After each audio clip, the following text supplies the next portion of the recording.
Here by the ocean, ready for goal setting for financial abundance. And speaking of financial abundance, that's what helped me live here right by the coast. So let's start with just centering ourselves for a moment. Sitting up nice and tall with your eyes closed. Letting that breath expand and flow through your spine. Then imagine yourself surrounded by a golden light.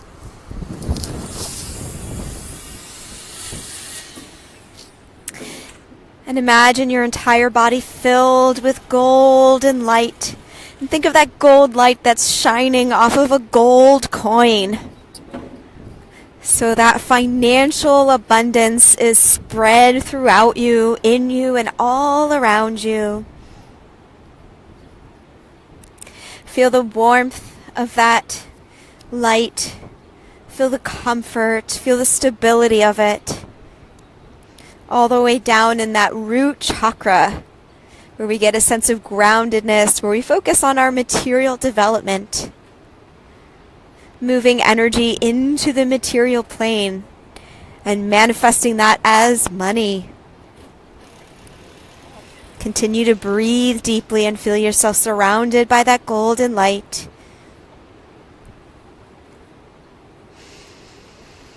You can slowly open your eyes.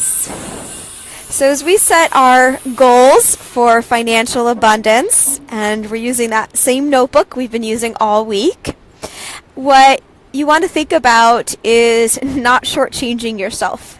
Sometimes we have judgments that we're either not capable of making a certain amount of money or not worthy of it, and so we lower that amount of money. But remember, all you need to do is write down what you want. So if for some reason you shouldn't have it, I trust that it won't come. So there's nothing wrong with just requesting what you want and writing that down.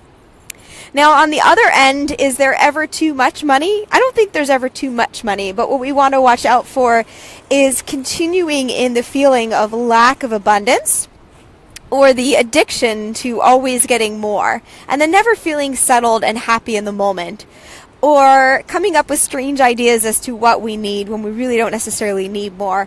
My land development mentor was talking about money last night, and he was mentioning, after $10 million, like, you really don't need that much more money. How much more are you going to do beyond that? Even if you're help saving the world, how much money does it take, at one time to have more than that?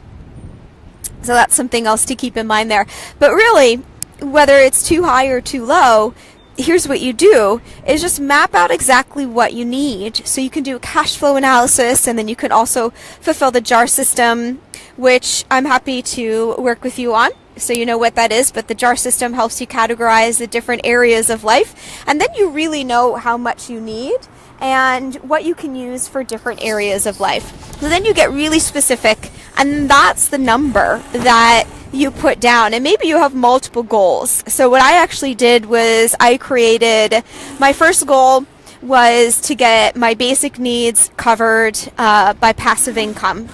And then my next goal was to double that so that I could do fun things in life, so that I could go to training, so that I could continue to invest in my business.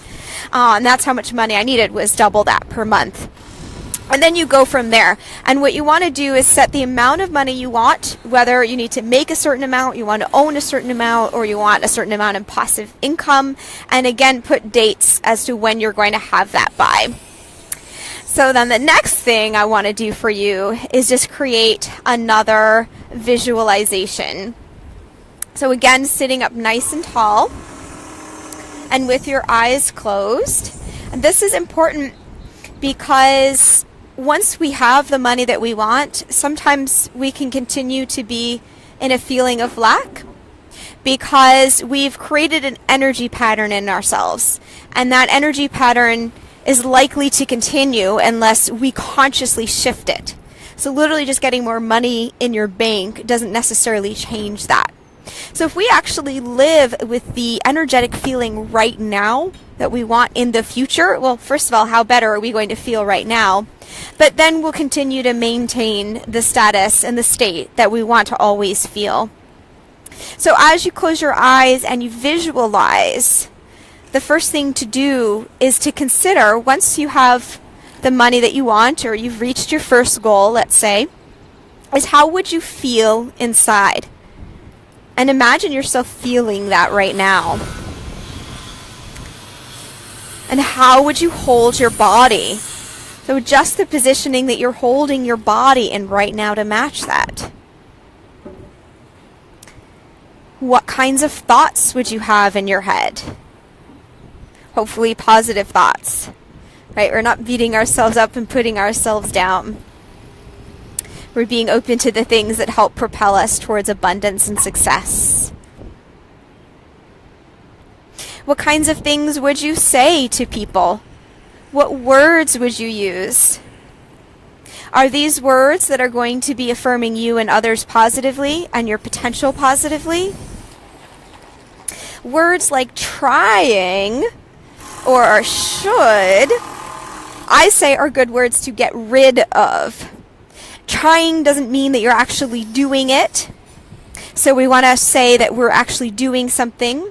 And shoulds usually come from societal beliefs.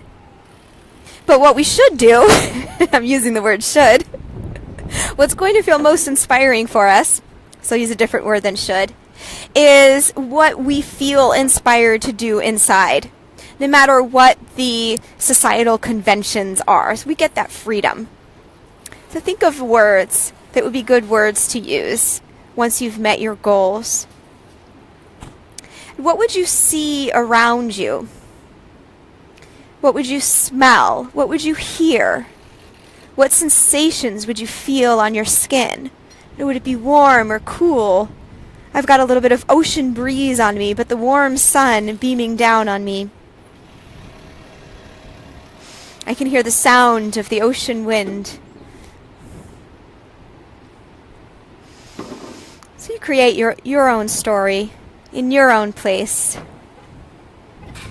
And feel free to continue on with your visualization, and then I'll see you again at noon tomorrow so we can talk of the health of our body. Because what good is wealth if we do not have health? Have a wonderful, beautiful rest of your day. Bye-bye. Thanks for tuning in.